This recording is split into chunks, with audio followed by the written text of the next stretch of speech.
তার পিতা আমার বাবাকে ফোন করেছিলেন, আমার বাবার কাছ থেকে সেই গল্প শোনা। তখন হাবিবপুর গ্রামের লোকজন, বৃহত্তর চন্দনবাড়ি ইউনিয়নের তখন আমার পিতা প্রেসিডেন্ট, সেইখান থেকে লোকজন দিয়ে রামপুর জালাকচুরকে রক্ষা করেছিলেন। সেই থেকে আমরা হিন্দু সম্প্রদায়ের ভাই হিসাবে, তাদের শুভাকাঙ্ক্ষী হিসাবে আমরা কাজ করে আসছি বংশগতভাবে। আজকে আসি, যতদিন বাঁচব আপনাদের পাশে থেকে, আপনাদের যতটুক ক্ষমতা আছে আপনাদের পাশে থেকে ভাইয়ের মতন আপনাদের সার্বিক সহযোগিতা করে যাব ইনশাআল্লাহ।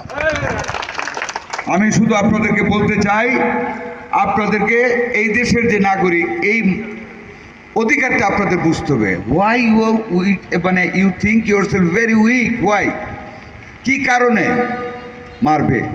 মার তো মুসলমানে হয় না, মারলে কি বিচার নেয়? আইন কি কোনো ব্যবধান আছে? আপনাদেরকে তো স্ট্রং হতে হবে। আপনারা যদি খালি নিজেরা বলেন আমরা ভীতু, আমরা মাইনরিটি, তাহলে তো আপনাদের উপর চেপে বসবে দুষ্কৃতিকারীরা, সমাজে যাতে অন্যের সম্পদ দখল করতে চায়, যারা সন্ত্রাস করতে চায়, তারা তো চেপে বসবে। একটা কথা আপনাদেরকে পরিষ্কার ভাষায় বলে দিই, দ্ব্যর্থহীন ভাষায়, আল্লাহ যদি আমাকে এমপি বানান, আমার নেতা Tarique Rahman is very tough. গত পরশুদিন যদি কেউ কিশোরগঞ্জের বক্তব্য শুনে থাকেন, দেখবেন ওনার অ্যাটিটিউড দেখবেন।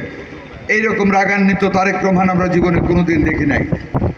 উনি পরিষ্কার দ্ব্যর্থহীন ভাষায় বলেছে, যারা দলকে ব্যক্তি স্বার্থে ব্যবহার করবে তাদের জায়গায় এই দলে হবে না।